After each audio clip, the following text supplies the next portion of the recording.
Allahu Akbar, Allahu Akbar, Allahu Akbar, Allahu Akbar. Islam is the way of life. Islam sempurna. Islam mengatur semua urusan kehidupan manusia, urusan pribadi, berkeluarga, urusan masyarakat, berbangsa dan bernegara, urusan lahir maupun batin.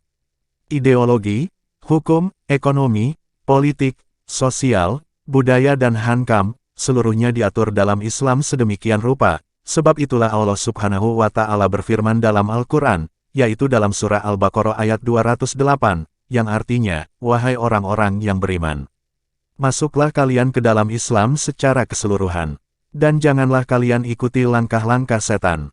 Bagi orang-orang yang beriman, ideologi, hukum, ekonomi, politik, sosial, budaya, hankam, kehidupan lahir maupun batin, semuanya mestilah Islami, karena seorang Muslim percaya bahwa hanya Islamlah yang mampu menjawab seluruh permasalahan kehidupan, baik itu permasalahan pribadi, berkeluarga, kelompok, nasional, internasional, bahkan sampai ke kehidupan sesudah mati. Sebab itulah Islam menolak pemisahan antara kehidupan beragama dengan bidang kehidupan lainnya, misalnya, dengan kehidupan politik.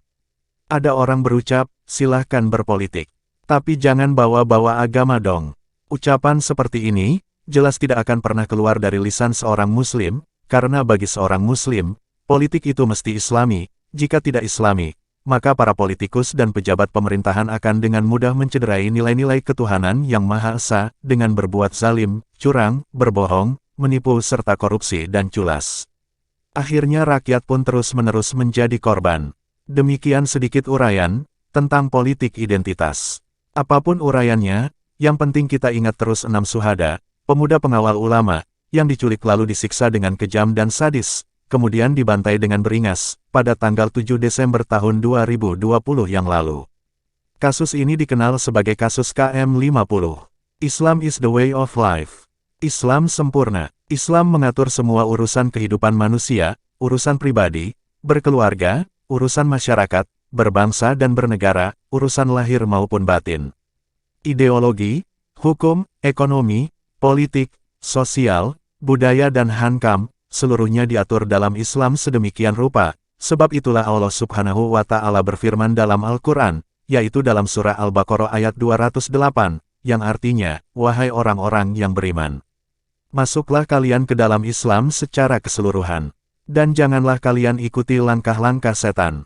Bagi orang-orang yang beriman, ideologi, hukum, ekonomi, politik, sosial, budaya, hankam, kehidupan lahir maupun batin, semuanya mestilah Islami, karena seorang Muslim percaya bahwa hanya Islamlah yang mampu menjawab seluruh permasalahan kehidupan, baik itu permasalahan pribadi, berkeluarga, kelompok, nasional, internasional, bahkan sampai ke kehidupan sesudah mati.